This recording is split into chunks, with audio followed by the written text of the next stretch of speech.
My name is Jim Knotts. I'm the president and CEO of the Vietnam Veterans Memorial Fund, and it's my privilege to welcome you all here to the wall today on what is really a historic milestone, the 50th anniversary of the departure of the last combat troops from Vietnam. And this is in celebration of today's National Vietnam War Veterans Day. You know, since this became a national holiday several years ago, instead of the Memorial Fund putting together another big informal ceremony, what we've really tried to do is work with different groups, some unit reunions, some VVA chapters and others, to help them put on their ceremony here at the wall. And so that's what we're excited to be able to do today. And I am going to turn over the ceremony to Jay Kellner from Vietnam Veterans of America, Chapter 227. Jay?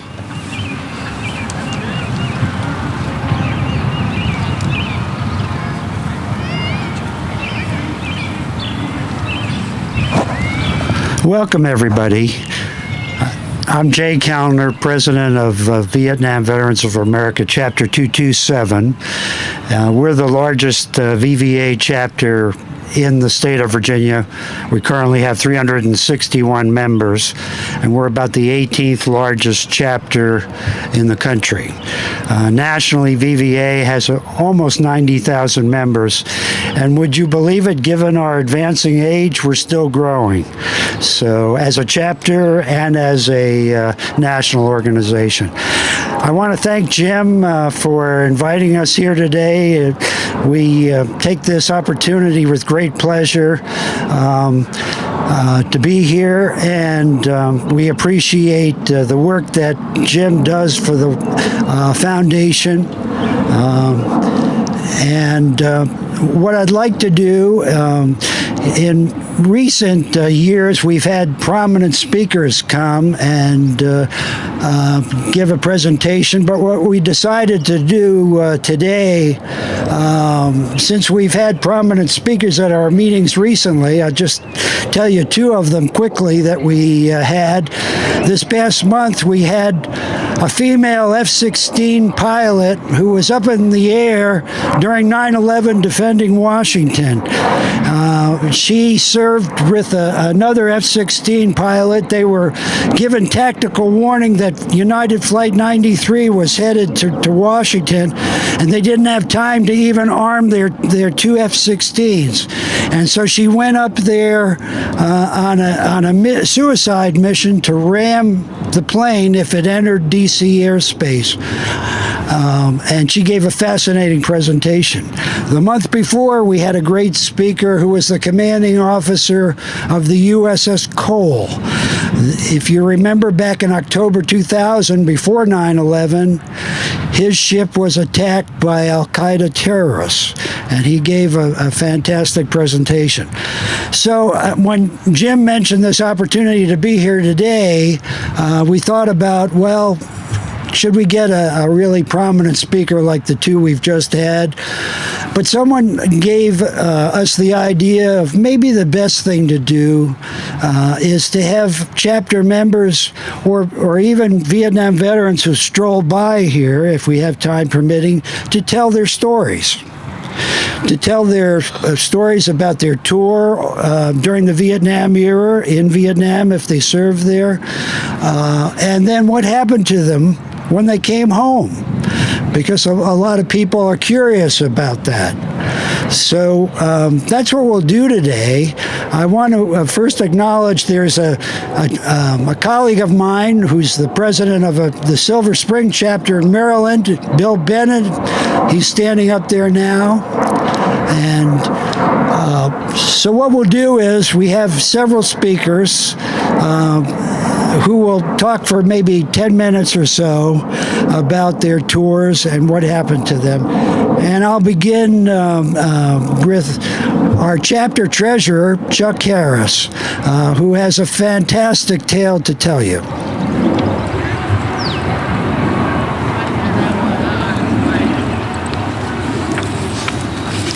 I think we all have some fantastic tales to tell, and I'll try to keep this one pretty brief. The day before Thanksgiving in 1965, I received my draft notice and entered the Army that December. At the time, the Military Code of Conduct's first article stated, "I am an American fighting man. I serve in the armed forces which guard my country and protect our way of life, and I'm prepared to give my life in their defense." I learned later, however, through experience, a more accurate and honest version should have been, "I am prepared to have my life taken." My 10-year Vietnam-American War experience, of which 2 years were in active combat in Vietnam, much of it intense, has been of no lives gloriously given, but rather only of lives brutally taken. The Vietnam War Memorial, the Wall, bears the names of over 24 guys from my units, as well as my flight school roommate. It seems to me that Americans are clueless as to the costs of war. We build monuments to dead soldiers, but no monuments to those who are wounded or disabled, be it physically or mentally, nor monuments to those who work for peace.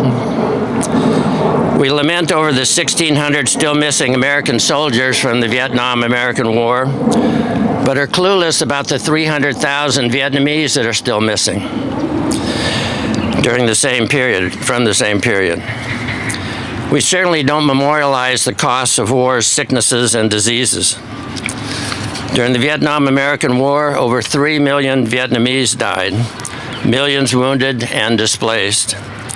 After the war was over, tens of thousands more were injured or killed due to unexploded ordnance or chemical contamination from defoliants spread over 50% of South Vietnam. As we look at the Vietnam War Memorial, do we also comprehend that American soldier deaths aren't the only ones worthy of being counted or memorialized? In 1972, I survived the massive North Vietnamese invasion known as the Easter Offensive, a mid-intensity battle involving tanks, anti-aircraft guns, and surface-to-air missiles, which took all the fun out of flying helicopters.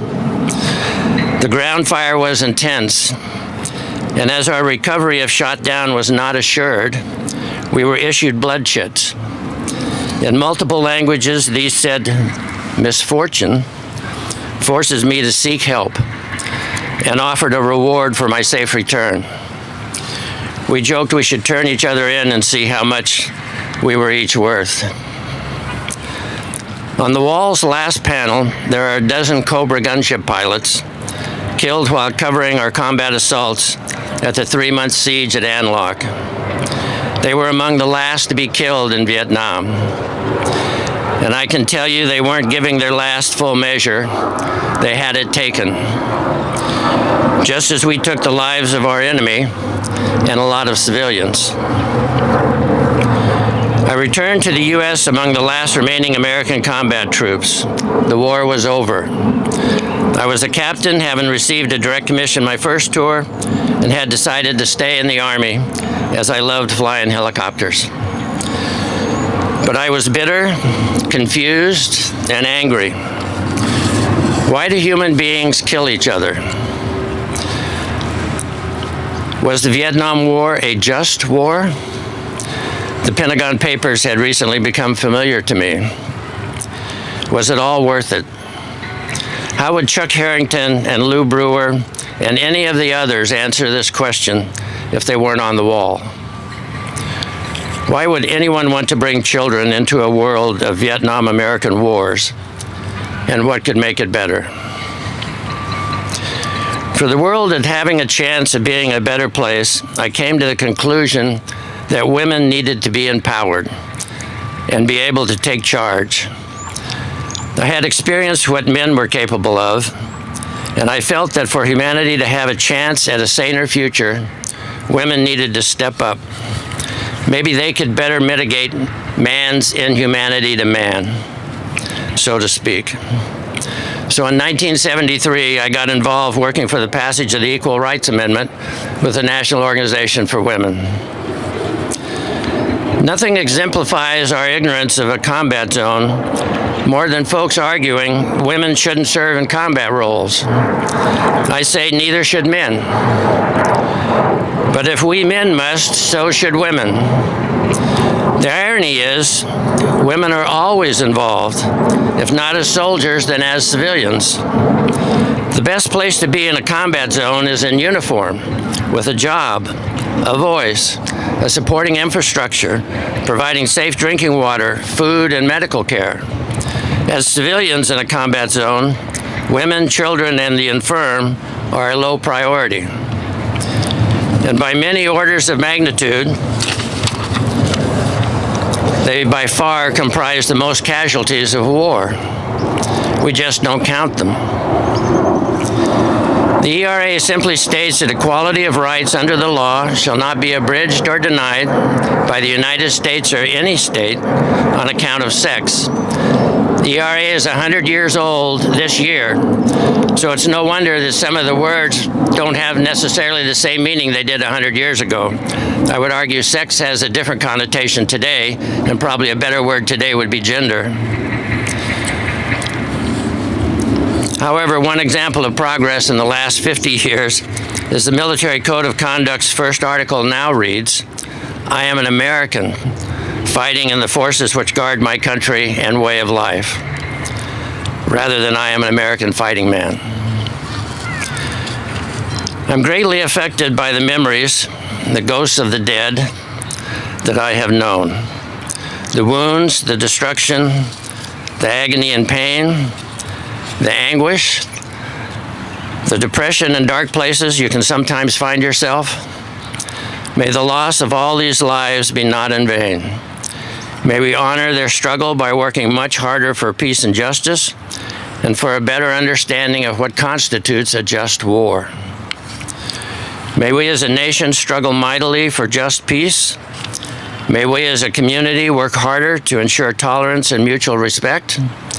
May we as individuals redouble our efforts to bring about a diverse world community at peace with justice, so fewer soldiers and civilians have their last full measure brutally and viciously taken.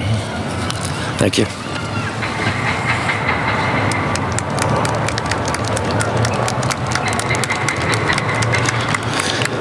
Thanks, Chuck. Before Chuck spoke, I was remiss in not introducing yet another attendee today, Ross Crunkhorn, who's the president of the Australian Veterans Group Return Services League. If you would just rise, and you're all familiar with the role that Australia played in the Vietnam War. They were fighting side by side with American forces from South Korea, and several other countries. So we continue to, our veterans organizations continue to maintain a relationship, and thanks, Ross, for coming today. Our next speaker from my chapter, his name is John Gill, and he'll give you an idea also of what it was like to be involved in the fighting.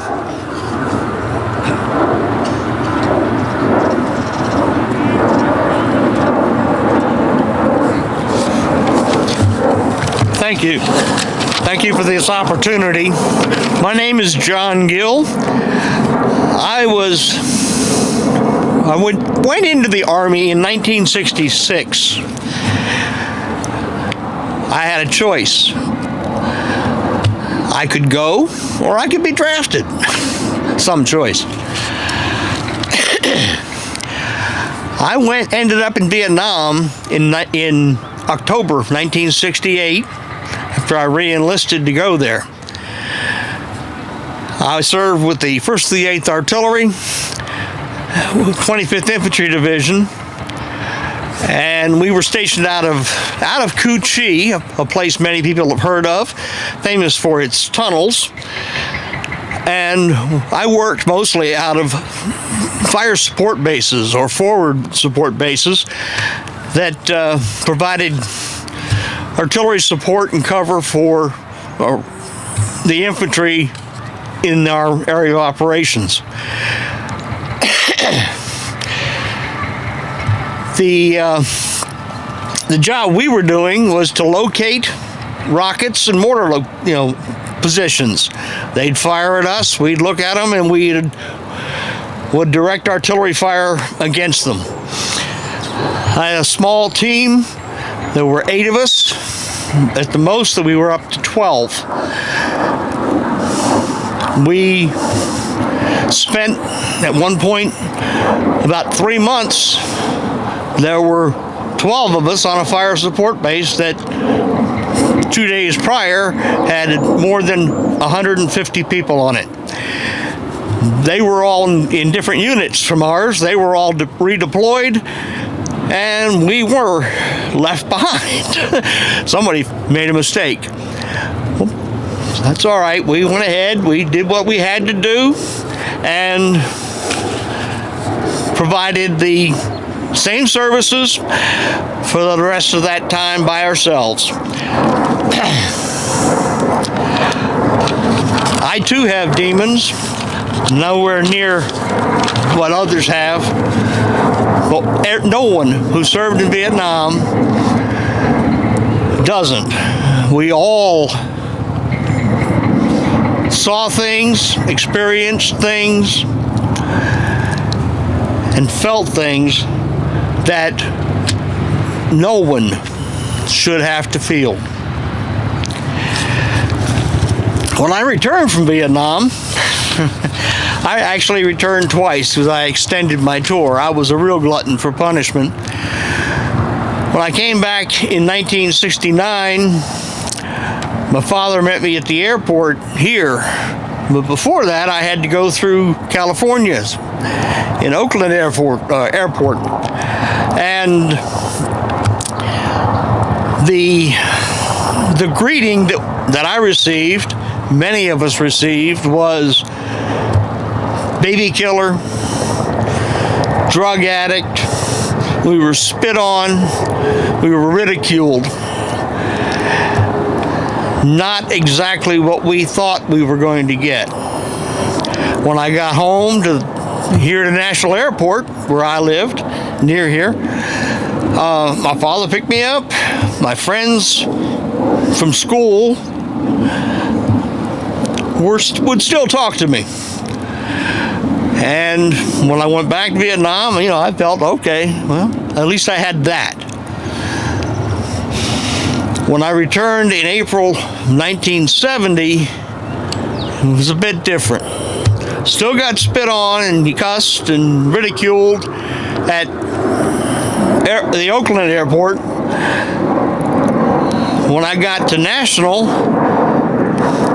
my father, a World War II veteran, would not pick me up at the airport. He did not approve that I had gone back to Vietnam. He did not approve of the war. I was very, very fortunate.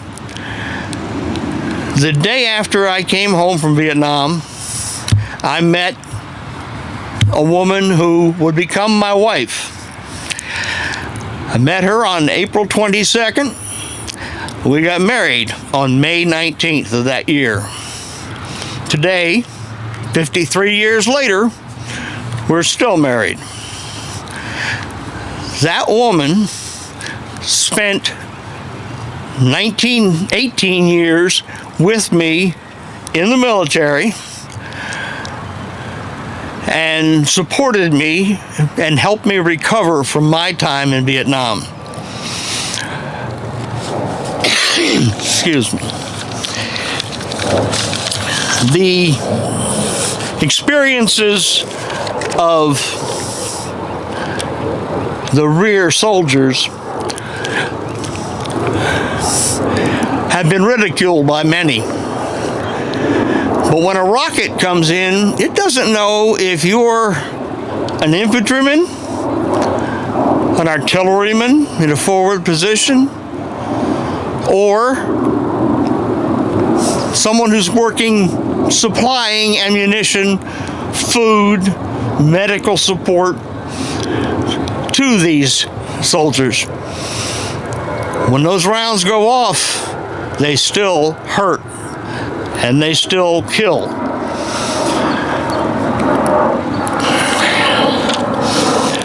I stayed in the military for 21 years. I thought, well, I will serve my country. What I was doing was hiding. I didn't realize that for 30 years.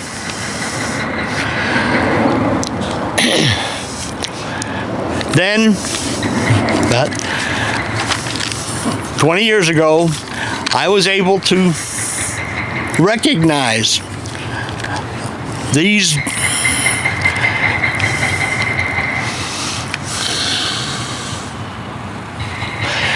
demons didn't go away. I'm still dealing with them. I probably always will. But I do a better job now than I did for a number of years. The slogan, "Never again shall one generation of veterans abandon another," means a lot to me. I experienced the abandonment personally, and it's painful. I finally resolved that with my family, but it still lingers. Thank you for this opportunity. Jay?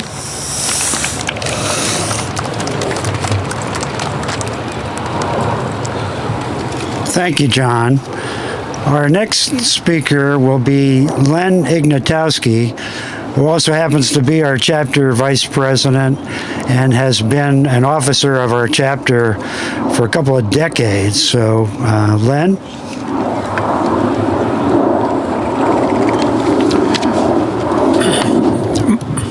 My name is Leonard Ignatowski. I was born and raised in Wilmington, Delaware. And like a lot of my fellow Vietnam veterans, my return from Vietnam actually started before I even went to Vietnam. The Gulf of Tonkin incident happened when I was in Europe on an exchange program, and we had an Air Force escort officer, and I can never forget the look on his face when he said, "I hope this doesn't mean a war." But we were young teenagers, and off to college I went. My first semester indicated to me that I was going to have to compress 4 years of engineering degree into 5 years of college. The Vietnam War started to heat up, and all of a sudden I realized I was studying at the University of Delaware, where you had to take mandatory ROTC for your first 2 years, that I was running out of time, that the war was heating up, draft calls were increasing, and I needed something to get me into a fifth-year deferment. College students only had a 4-year.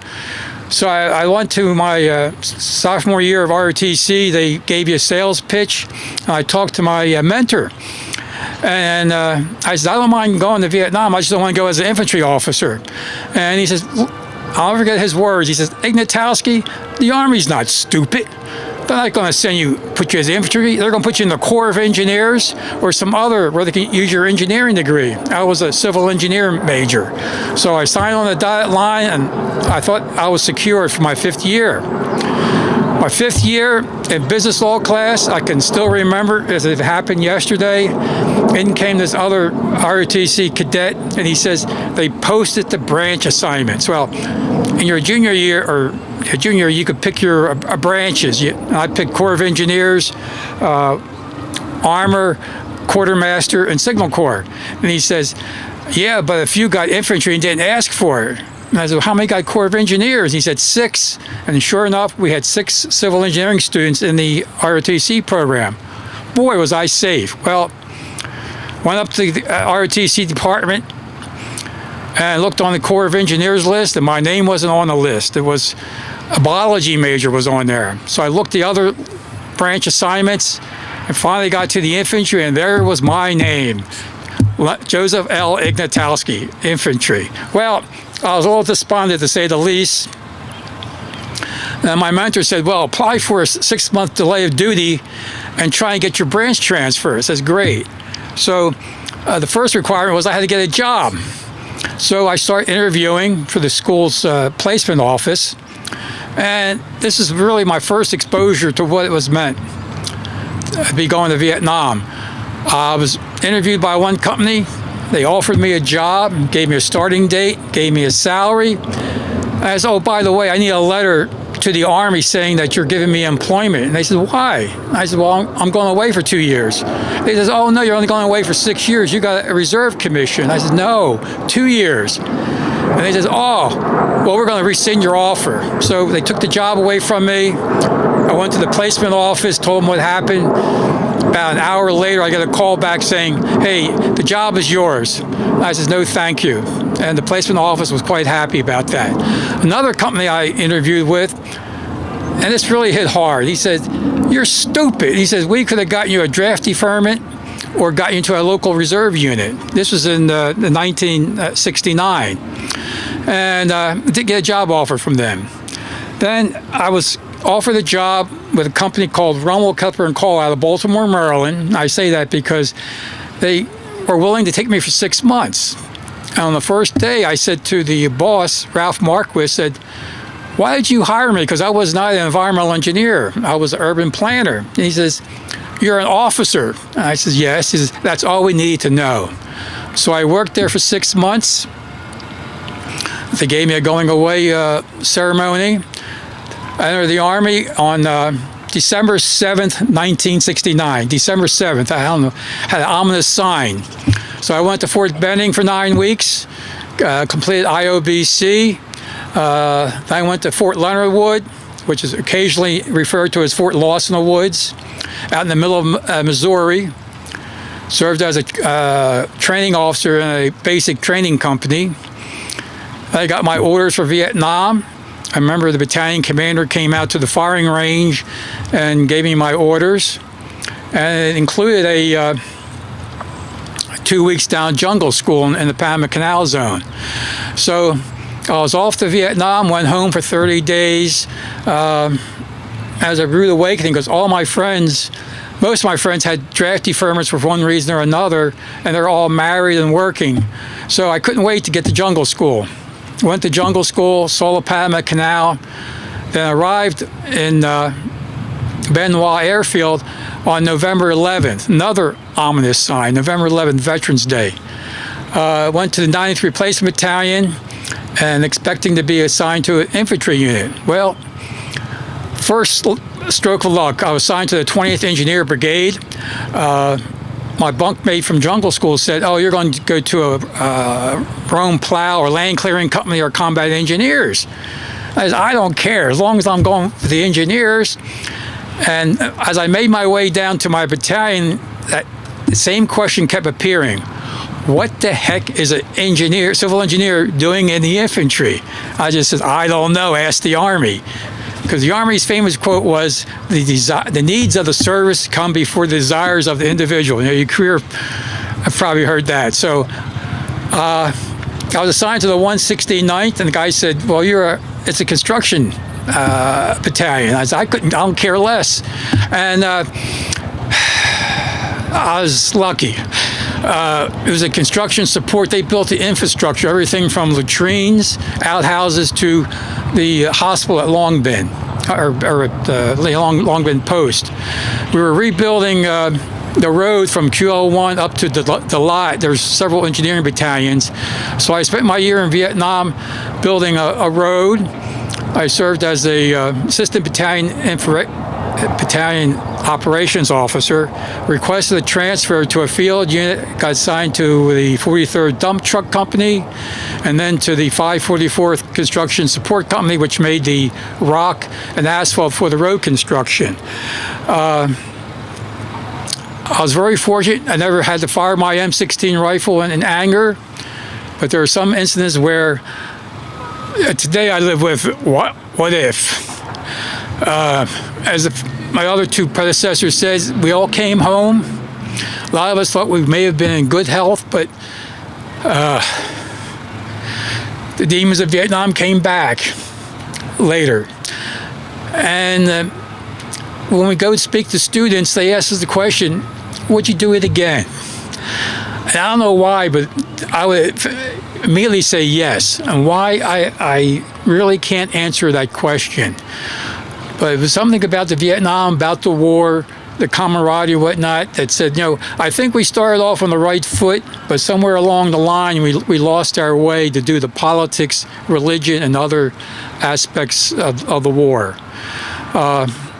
I came home, and like I said, I came home during the recession, the 1971 recession. Couldn't find a job. I went back to, if it wasn't for my mother living at home, I probably would have been homeless. Went to work in January of 71.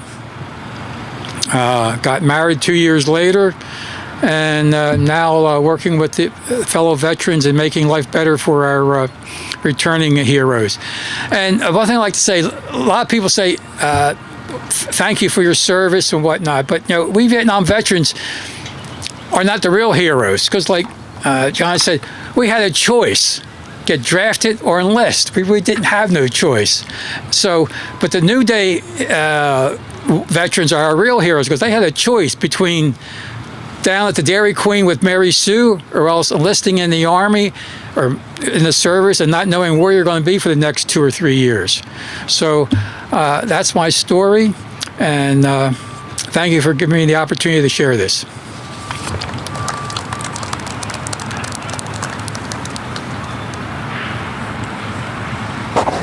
Thanks, Len. I think all our chapter members have spoken. Bill, did you have your hand up? Oh, okay. Question. Oh, are you Brad? Okay, Brad, please come up here. Brad Bradshaw is a chapter member who really I'm not sure I've met before. But I welcome you to the Thank you. speaker's platform here. Okay.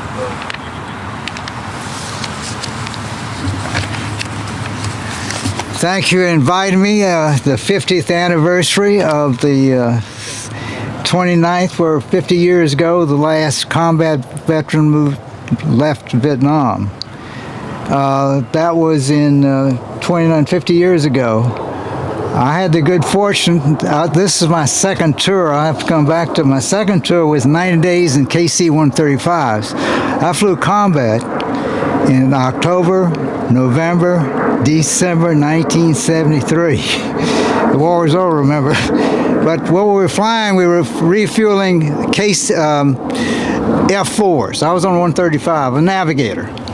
And I think their purpose was to keep the BC honest for a while anyhow. We debated if fighters would come after us, MiGs. None came after us. The F4s this is all daytime stuff. So this is reconnaissance, photography, and nobody's dropping bombs or anything, just watching North Vietnam, see what they're doing. We know what they did later, but held them off for a while. Yeah, I'm Brad Bradshaw. I'm from about 30 miles here. I'm just a country boy. And I went to school out at Aldie. We lived on a farm near Leesburg, but on a farm. For some reason or other, I was talking to a teacher, and he kept talking about Alabama. His cousin had been president of the university. I said, well, I think I want to go to Alabama. So I was on the school. I was going to go to William Mary. I wanted to be a doctor like my dad. And I said, well, I think I want to go to Alabama. So I submitted the only application I did to accept me. And then my short history is I got 4 years there. I got a degree in American history. I got a commission in the Air Force out of ROTC. I came on active duty flying as a navigator. I found it so interesting, I gave up the desire to be a doctor and never regretted it. And got a 26-year career and got a beautiful wife. Here's my daughter sitting over here, Melanie. And got it was a very interesting tour, but I'm going to focus on my combat experience in Vietnam, which I want to talk about afterwards. I flew AC-130 gunships. I was sitting there from Turkey, and I had, by that time we had 2 boys born in Turkey, and they told me that it would be 2 years before they sent me to Vietnam. And I got to think about it, and all the guys that had been to Vietnam are talking. I'm the ones not talking. I've never been there. So I got thinking about it. I said, and I had a 1,000-man squadron. I was squadron commander. One of my guys came in, I talked to. He had been flying the gunship. But it was so interesting what he told me it could do. The technology just fascinated me. The mission, you get to shoot back. I had somebody wanted to put me in the O2s, and that's where you just sit there and somebody shoots at you. I didn't like that. So I had a 2-year exemption. So I said, I've got to volunteer. So I get on the phone with the personnel. I got a fight to get in the outfit. They said, you're a commander, you're not proficient. I said, no, I'm flying and a commander at the same time. I go out to Ascension Island on space shots. We launched a Polaris at Patrick from a sub, and downrange in Ascension Island's 8,000 miles away. It would take us 2 days to get there, and at 1:30 we had to land in Recife, Brazil, and they could hit where you're sitting there in that chair from 8,000 miles away. It was fantastic. I was Polaris and Poseidon, and then the unmanned missiles, and then the Apollo was tied in with it. Anyhow, I fought and got in the outfit. I was getting ready to, I was going to have to go off base in Florida and buy a house for $24,000 with a swimming pool. And then I went over to talk to housing and said, you're going into combat? I said, yeah. They said, you can stay in base housing. I said, take you up on it. So I walked into the house. It was gone for 2 years. And I got a little like PTSD too sometimes. Anyhow, I got in there. It's about 6 months. While I was gone so long, it's 6 months training in 130 gunship in the jungle school and everything. And I played that jungle school to the hilt. In the Philippines, they turn you loose, give you 2 tickets, and the native trackers in the Philippines were paid by catching us. They just pick a ticket up from you for the first time and catch you second time in the ticket. So I decided that there was 115 of us let loose in the jungle and gave us a half an hour. They were trackers, so I took my boots off, strung around my neck, and start crawling in there. I'll have to say I was one of 7 people they couldn't catch. But if I could have caught a snake, if I'd seen a snake, I'd been looking up at him. But that was my adventure with the snake school. But anyhow, I got the gunships, and the AC-130 is side firing. At that time, it had 20 millimeters and 40 millimeters. Our primary job is going after trucks, but troops in contact, particularly GIs in trouble. I went on at least 4 missions that I was doing trucks, get called off, go in, and guys on the ground are trapped. They want us to get them out of it, and we could get them out of it. One of the missions, I remember the guy said, shoot at us. And I thought a second, my position was one that cleared on a target. I said, no, we're going to do it. Because I reasoned that they're in trenches and the guy's coming at them, and just like this open field back here, it'll be a slaughter. So we poured the fire down, and as far as I know, I did in 4 missions, we never hurt a GI, and that's what I was interested. That was the most fascinating mission you could go on to help a GI. So I did that, and my wife is not here. She's not able. We've been married 60-some years. I met her in Selfish, Michigan. And I say, I'm just a country boy here. So I'm going to tell you about just 3 episodes to tell you about gunships more than anything. First story I'll tell you is a friend of mine flew the same time. They did. I understand there was. If we got shot down, it was on anti-aircraft fire, 57 millimeter. I'm going to tell you about my experience. That's the last story. I'm going to tell you 3 stories. Well, this is Hank's story. Hank is on a mission. They've destroyed 30 trucks. Now, at this point, this date, this is 71, March 71. No SAM had been in Laos or Cambodia in South Vietnam. I've been to all those places, most of Laos.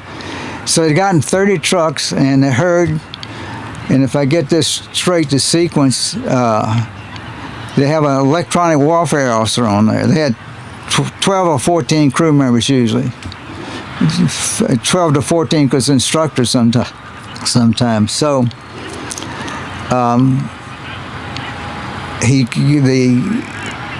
the first thing he heard from the EWO was the electronic warfare officer finds trucks for you. You might not see them as your central operator, but they can pick up trucks 10, 15 miles from you. There's 10 trucks, 5 trucks, 30 trucks. You always get the one that's southbound first, and then you get the rest of them. His first words, and I have an article from him about this incident, and I remember when it happened. I was there at the base. He said, "We have SAM activity," and everybody's still, because a SAM travels 1,400 miles an hour. Our aircraft travels 180 miles an hour. So when they launch it, the crew had discussed this, and no launch, it had not been, the gunship came to Vietnam in 1968. I'm flying there in 70 and 71. And there had been no SAMs. And now they're hearing it. This crew had, Hank Zabel was a navigator on it, the pilot named Holly had discussed what to do if they got a SAM shot at him. Well, the F4s do a split S. We go upside down. In effect, you're like this, and you come around, you're upside down, you come out in the opposite direction you're heading. You're heading toward the missile. That's the safest place. Heading toward him. So the next shot is target activity. And then it says the SAM is launched. I told you the speed. You got a guy laying on a ramp. His name was Savage, and he can see it. The electronic guy knows it's coming at it, but you can't tell the mileage, I don't believe. I'm not an EWO, but Savage lays on the ramp, and he's helping the pilot because they've discussed this. It's not just any crew. It's a crew that's discussed the situation. Nobody can train or take a C-130 in, say you're flying a normal training mission and try this maneuver. If you tried it, you'd probably crash if you're doing it exactly right. If you didn't crash, you'd probably be court-martialed.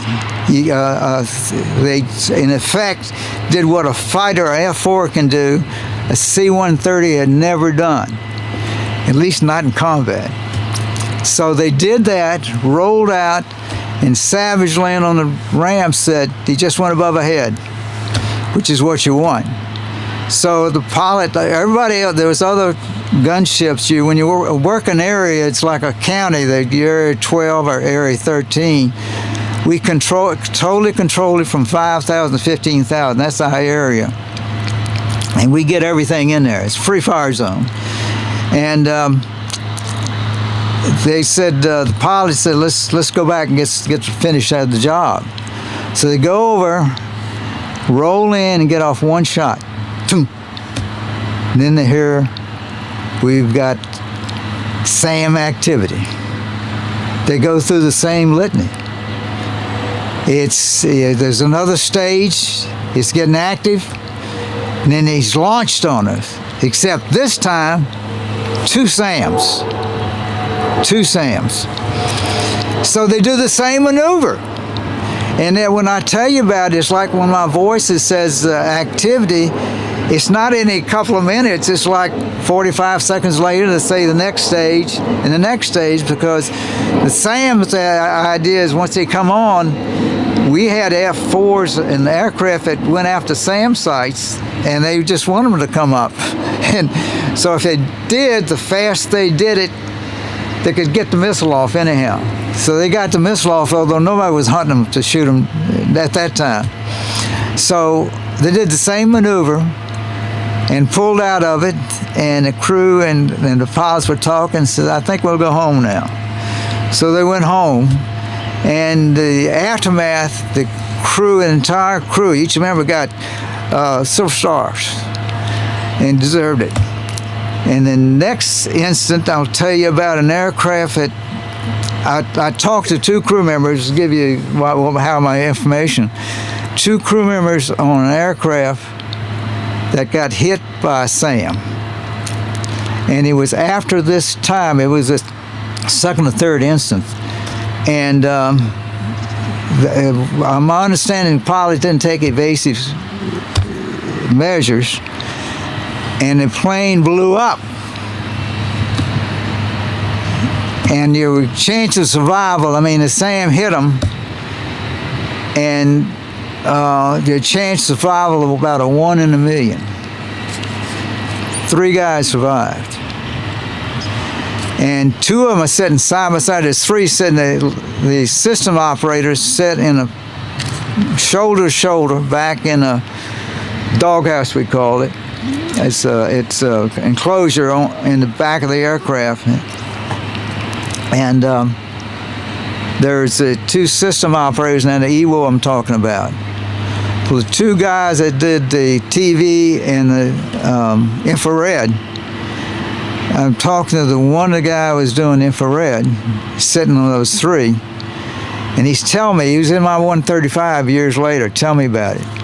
He said, this is nighttime, he's in the air, I'm thinking he was knocked out a little bit. Just when your plane blows up in the air and you're in it, chances are you could have a little concussion. Anyhow, he says, I better pull my chute. Chute comes in, and a second or 2 later hits the trees. He hangs in there all night, and the guy next to him survived. I didn't talk to him.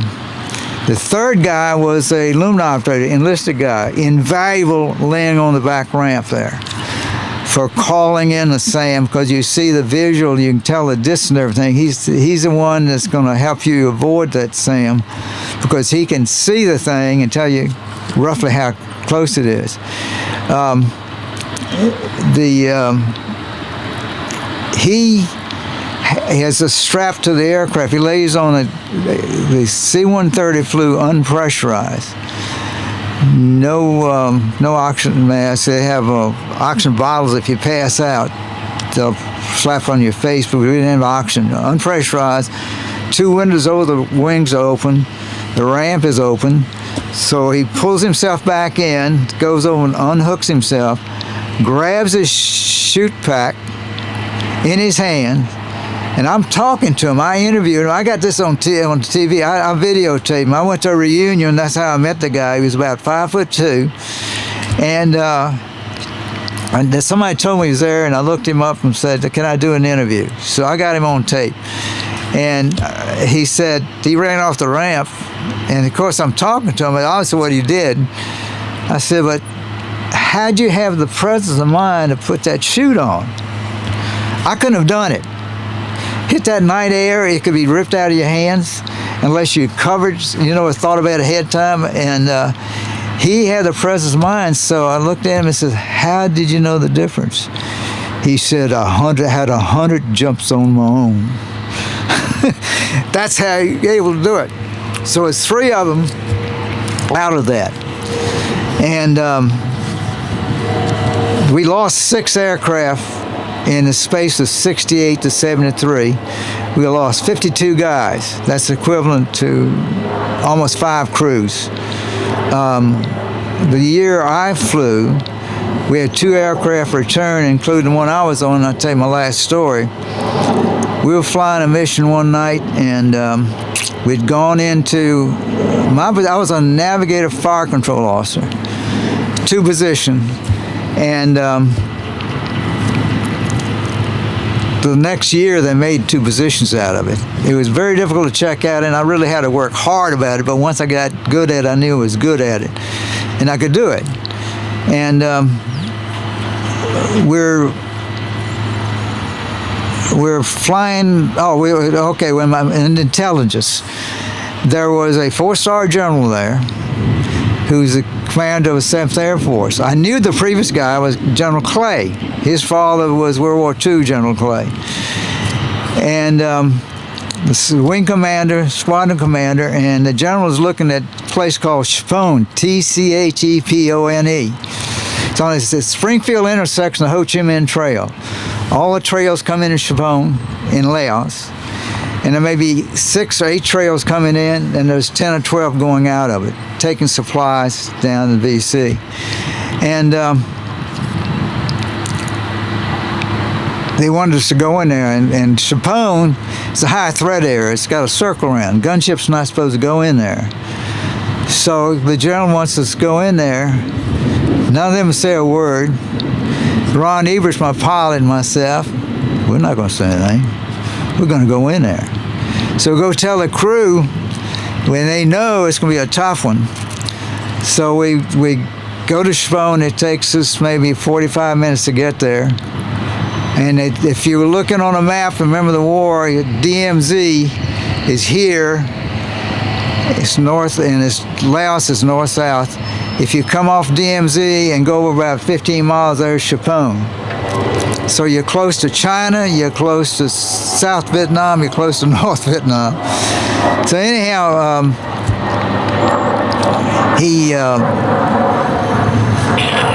noise there a minute. We rolled in, it was target rich. The illuminator operator named Tom, he said, there's so many guns out here that I can't keep count. He says, I think you got 15 or 20, but he said, I can't give you a good count.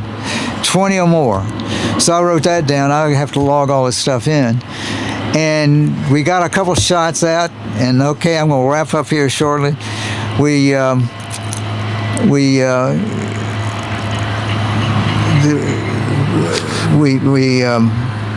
to break out.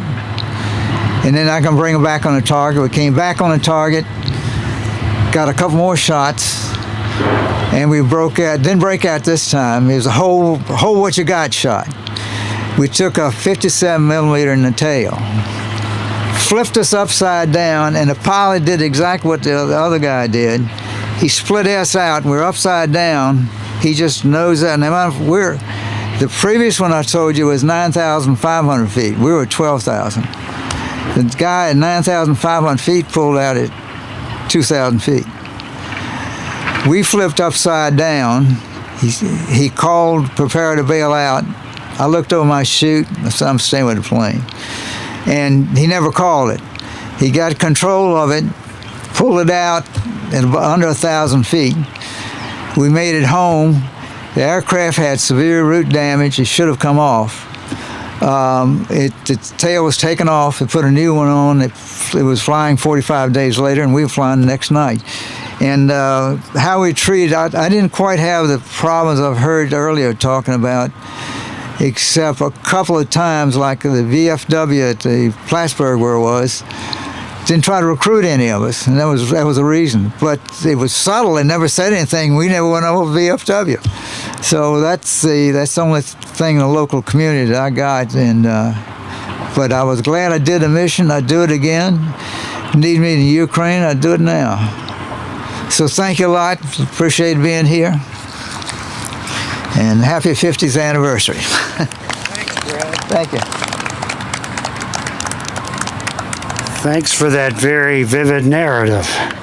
I'm going to close the program with, I'll try a short presentation of my own experiences. We've heard the word luck. We've heard the word, I think, transformation. And what happened to people, and that was characteristic of what I went through. I graduated college with an economics major, probably on the road to working on Wall Street, and the Vietnam War intervened.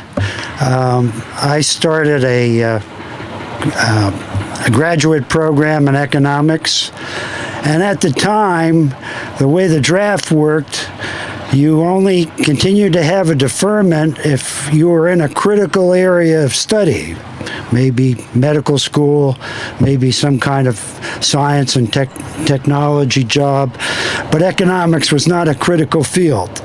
And so I got my notice to report for the draft in the very first semester in grad school. And in February of 1969, I was told to report to the railroad station in my hometown of Norwalk, Connecticut. And when I got there, we were told to spread out along the four walls of the room, maybe 50 of us. And there was a Marine sergeant there, and there was an Army sergeant. And the Marine sergeant went first. He went around the room, and about every fifth or sixth person, he said, "Step out, please." And about 25% of the 50 were headed to Parris Island to become Marines. I was lucky, in my view, that I ended up in the Army. So I did my basic training at Fort Dix, and toward the end of the 8 weeks, we get to find out what we're going to become in the Army and where we were going to do our advanced training. I was told I was going to Fort Gordon, Georgia, to be an MP. I also found out through the grapevine that the Army was looking to draft and develop college graduates to become military police because the existing military police were losing a fair number of court-martials because they failed to tell the people they apprehended what their Miranda rights were. So that's how I became a military policeman. Then, about the 6th week of my 8 weeks training at Fort Gordon to be an MP, watching weekly graduations of MPs going to Germany, I figured, wow, I'd take my fiance and we'd set up in Germany. But with my class, they changed the cycle. And I was told I was going to Vietnam. And so wedding plans were changed. About 2 weeks before I went over to Vietnam, I got married. Anyway, that was July of 1969. So I had no idea where I would be in Vietnam with my MP battalion, which turned out to be the 716th Military Police Battalion. The worst MP duty would have been operating in a convoy, where MPs are typically the lead vehicle and the end vehicle. And Viet Cong tactics, NVA tactics were, to shoot at both ends of convoys, to jam things up. So that was a type of duty that hopefully, for me, I wouldn't be involved in. Well, when I got to Vietnam, we mentioned Benoit and Long Ben. I was told I was going to Saigon. So I went to Saigon, where I stayed for my year with the 716th Military Police Battalion. The bit of luck here was the year before I got there, my battalion was fighting in the streets during the Tet Offensive to defend the Presidential Palace and the American Embassy. And they lost a significant number of MPs during that fighting. By the time I got there, things had quieted down. I did actual MP duty for about a month, and then the opportunity, and here's luck, on the bulletin board in our admin office, they wanted to get English instructors to teach the Saigon police, the civilian police, English. And these civilian police would work with American MPs in joint patrols around Saigon. And because I knew French, I had 5 years of it, and many of the Vietnamese, as you know, during the French colonial period, spoke French. I was chosen to be an English instructor, and when I didn't know Vietnamese, but I was to teach them police vocabulary because that was practical. And if I had difficulty in getting my point across, I'd speak to them in French. So I did that the remainder of my year there. Then I took advantage of the Army's get out up to 90 days early from your 2-year draft period to go back to school. So I went back to graduate school. But because of my year in Vietnam, and this is where the word transformation comes in, I had gone to Vietnam believing in U.S. foreign policy and the reasons we were there, blah, blah, blah, contain the Chinese and communism. While I was in Vietnam, I read every book on Vietnam's history that I could find. And I came back pretty disillusioned. During the month that I was an active MP, I'd work with South Vietnamese Army people. And when we were guarding a post for 12 hours, they would be asleep while I was trying to stay awake. And I would say to myself, why am I here defending this country when they're not alert and doing what they needed to do? So anyway, I came back and decided that I'd attend the University of Chicago Graduate School and change my field from economics to international relations. I became very interested in the world around me because of my Vietnam experience. I ended up with a job as a senior analyst at CIA in Russian affairs. I did that for 35 years. Briefly, the highlights of my career, my first job was to assess and analyze Soviet ICBM deployment. Did I know anything about Soviet ICBMs when I got there? No. But what the agency did was to send me to U.S. strategic weapons facilities like Minuteman bases and test ranges and taking nuclear weapons courses at Albuquerque. And I learned all that I needed to know to be an analyst of what the Russians were doing, what I was seeing in satellite imagery, what I was getting from other sources of information. So I did that for many years. And then the opportunity arose to be involved in arms control, a cause that I heartily got involved in because I saw good in reducing the number of nuclear weapons that the superpowers had. And I became good enough in it as an analyst to be invited to be the intelligence advisor to the Geneva arms talks in 1985, 86, and 87. I was attached to the ambassador for the overall talks, which involved strategic weapons like ICBMs, intermediate range missiles that were deployed in Europe and Asia, and defense and space arms talks, so-called Star Wars system that Reagan favored. And I would write reports for the ambassador about what the Soviets' tactics were at the negotiations. So I did that, and then I came back to headquarters, and for the next decade, especially after the wall came down in Germany and the Soviet Union collapsed, I became more an expert on Russia's foreign policy, and particularly on Russia-Chinese relations. And I did that until from 1972 to 2007, 35 years.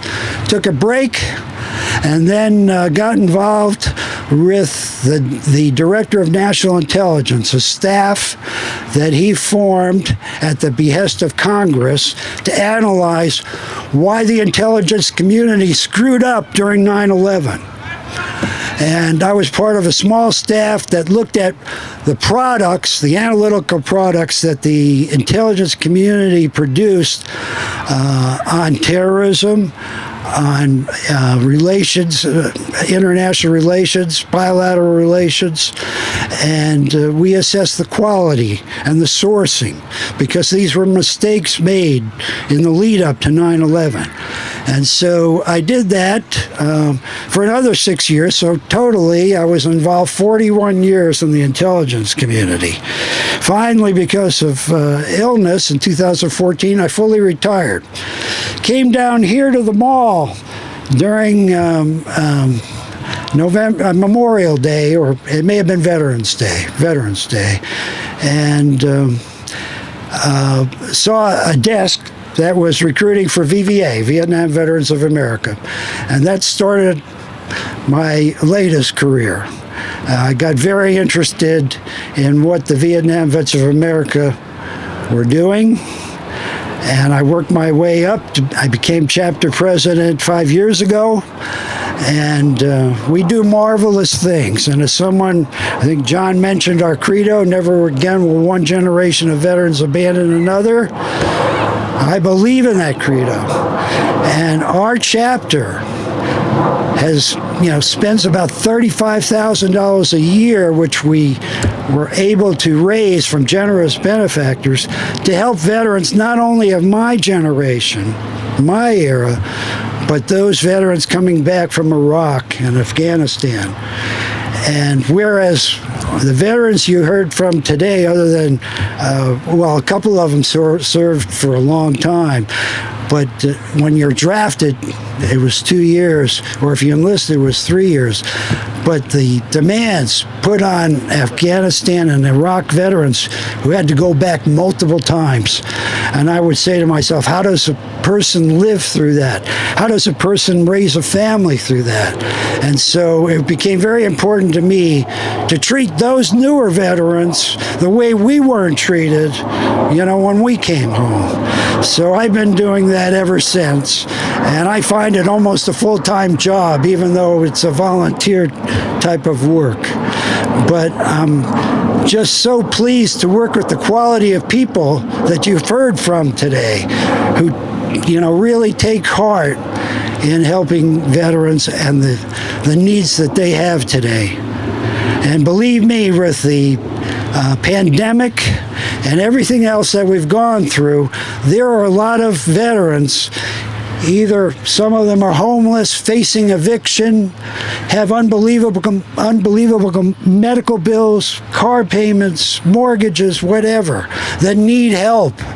And so we work as a chapter and in conjunction with other veteran service organizations to help these people. And so that, I want to close. Is Jim here to... Oh, he had to go. Okay. Anybody have any final thoughts? I know we've kept you here a little over an hour, but we're here to answer any questions, particularly those that came from other places. Okay. Anybody? Okay. Thank you so much.